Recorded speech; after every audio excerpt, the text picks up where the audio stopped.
várias crises ao mesmo tempo e uma goleada sobre o Palmeiras curou tudo. Fala, corintiano! E do céu pro inferno, e também do inferno pro céu, é a cara do Corinthians. E foi isso que aconteceu em abril de 97. Uma surra no nosso arquirrival curou tudo. Porque, cara, eram várias tretas ao mesmo tempo no Parque São Jorge. Vamos ver uma por uma. A primeira vinha da relação entre Corinthians e Banco Excel, que tinha uma relação não só de patrocínio, mas de cogestão do futebol. Essa relação tinha um grupo que intermediava a conversa entre a empresa e o clube, e esse grupo tinha o nome de GAP, Grupo de Apoio à Gestão. Era formado por economistas que tinham intermediado o negócio. Então o papel do GAP era fazer a interface ali entre Banco Excel e Corinthians. Acontece que no começo de abril de 97, o Corinthians decidiu contratar o Antônio Carlos, o zagueiro, que estava no Kashiwa Reysol do Japão. O problema é que o clube não consultou o GAP. E tinha um acordo estabelecido bem claro. Toda contratação de jogador tem que passar pelo GAP. E foi por isso que no dia 4 de abril o GAP mandou uma carta para o presidente do Corinthians, o Alberto Dualib, dizendo: olha, todos nós do grupo estamos demitidos. E o título da Folha de São Paulo deixa bem claro como tudo foi percebido. Grupo deixa o Corinthians e ameaça a profissionalização. A segunda crise dessa lista de crises simultâneas veio na esteira disso. A proposta do time japonês, que foi aceita pelo Corinthians, pelo passe do Antônio Carlos,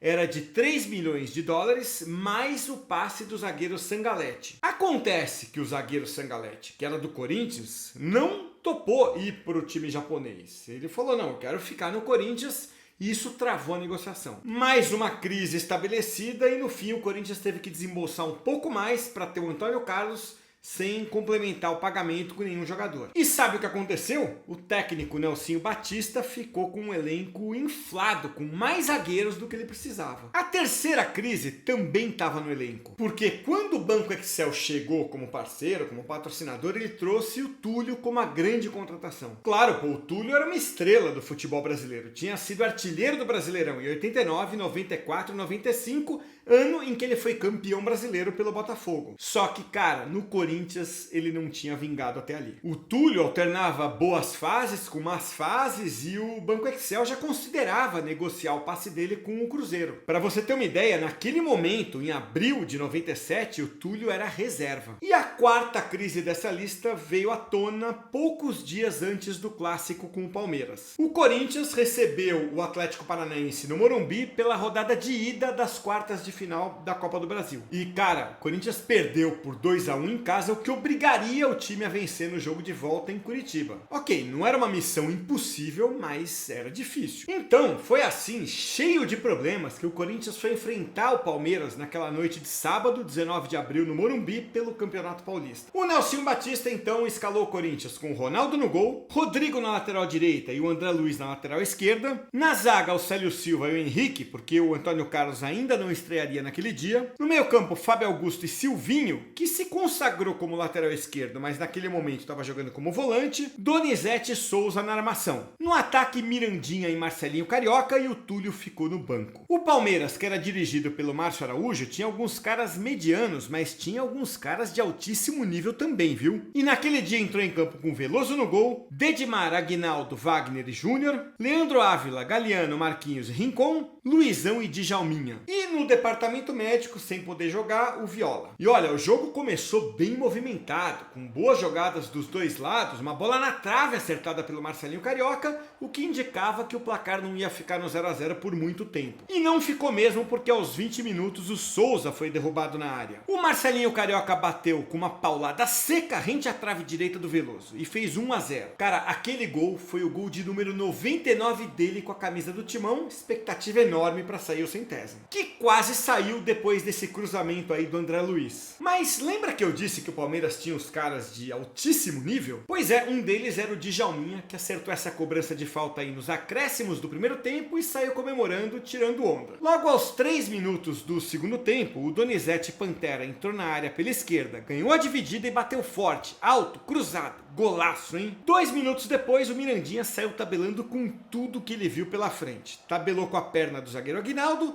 com a trave e mandou pra dentro, 3-1. E aí ele também tirou onda na comemoração. O Palmeiras fez então o que tinha que fazer, foi pra cima pra tentar reagir. E cara, aí é aquela dinâmica do futebol que você já conhece, quando um time vai pra cima, se atira no ataque, ele dá para o adversário a oportunidade do contra-ataque. E foi assim que o Mirandinha foi lançado na ponta aos 26 minutos e cruzou. O Donizete Pantera ajeitou e encheu o pé, 4-1. E na comemoração, o Pantera também tirou onda. Dessa vez, tirou onda de Pantera. Ou será que foi de porco, tipo Viola, hein? Sei lá. 3 minutos depois, aos 29, contra-ataque de novo. A bola cai no pé do Marcelinho, que tava louco para fazer o 100º logo. Mas não, ele lançou o Donizete, que tocou por baixo do Veloso e fez o hat-trick. Mas na época esse termo estrangeiro não tinha chegado ainda ao vocabulário do futebol brasileiro. Então vamos dizer que ele fez o terceiro gol dele no jogo, 5-1. Também não tinha VAR naquela época, mas essa câmera aí mostra que o Pantera não estava impedido. O Mirandinha poderia ter feito o 6º gol nesse cruzamento, mas aí o Veloso não deixou. Quase no final, aos 42, o Marquinhos acertou essa paulada do meio da rua e fez o gol de honra do Palmeiras. Final, Corinthians 5, Palmeiras 2. E é incrível como o Corinthians consegue virar a chave depois de uma vitória dessa magnitude. Porque, cara, tudo que estava dando errado parece que começou a dar certo já nos dias seguintes. Lembra da partida de volta contra o Atlético Paranaense pela Copa do Brasil? Pois é, ela foi já na terça-feira seguinte no Estádio Pinheirão, em Curitiba. E o Corinthians enfiou nada mais, nada menos do que 6-2 no Atlético Paranaense. Aí foi aquela euforia. A ponto de o técnico da seleção brasileira, o Zagallo,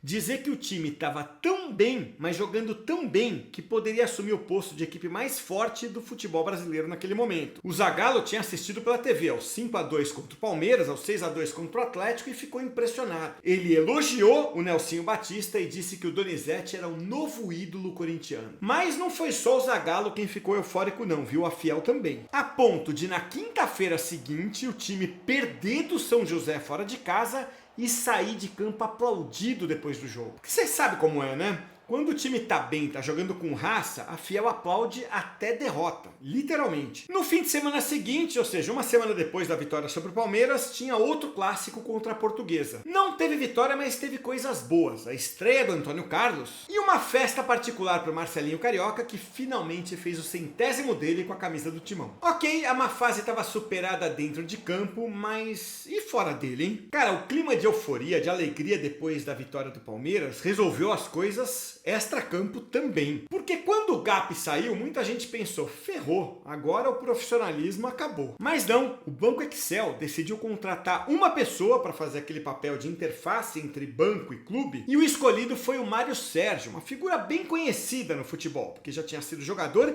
tinha sido técnico do Corinthians 2 vezes e transitava bem ali no Corinthians. E quer saber? Ele assumiu boa parte das funções do GAP e mandou bem, pelo menos até aquele momento. E como a calmaria então estava reinando no Parque São Jorge depois desses resultados, o Banco Excel decidiu dar uma tacada de mestre. Ele anunciou que tentaria contratar ninguém mais, ninguém menos que o Ronaldo Fenômeno. Cara, naquele momento, o Ronaldo já era um astro da seleção brasileira e do Barcelona, estava avaliado em 30 milhões de dólares. Que era um valor astronômico para a época. Ah, e você que é mais novo, não estranha o jornal escrever Ronaldinho não, tá? Porque essa coisa do nome dele tem uma curiosidade. Ele começou como Ronaldo no Cruzeiro em 93, mas na Copa de 94 foi rebatizado para Ronaldinho porque tinha o zagueiro de São Paulo, o Ronaldão. E ele foi chamado de Ronaldinho por muitos anos. É só ver a narração do Galvão Bueno na final da Copa do Mundo de 2002.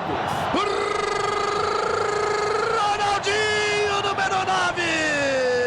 Teve até música do Bel Marques pra ele. Cabelo raspadinho, estilo Ronaldinho. E antes de eu avançar nessa história, um lembrete, hein? Deixa o like no vídeo e se inscreve aqui no Memória Fiel. Mas o fato é que o Excel levou a sério a ideia de contratar o Ronaldinho. E a gente sabe que não tinha a menor chance disso acontecer naquele momento. E eu vou abrir parênteses aqui para dizer o que eu acho. Agora é uma opinião. O Excel fez aquilo para enterrar de vez a crise de relacionamento Corinthians, Excel, que estava muito na mídia. Porque a imprensa falava muito da saída do GAP e ainda falava que o Excel estava copiando, imitando a Parmalat no programa de gestão dela, no modelo que ela tinha com o Palmeiras. E nessas horas, o que um cara bom de comunicação institucional faz? Ele cria um fato novo, ele desvia a atenção da mídia para outra coisa, o que é chamado muitas vezes de cortina de fumaça. Então a minha opinião é essa, naquele momento, falar de contratar o Ronaldo era uma cortina de fumaça, era para tirar o foco daquela discussão que o Excel não queria mais que tivesse. Fecha parênteses aqui e agora vem uma informação. Independentemente de contratar o Ronaldo ser uma cortina de fumaça ou não, o fato é que a crise administrativa passou. Basta ver que no finalzinho de abril, o jornal Estado de São Paulo publicou uma matéria com o seguinte título: Excel e Corinthians estreitam relações financeira e esportiva. A reportagem dizia que a relação entre Corinthians e Excel, que parecia destruída com a saída do GAP, agora estava bem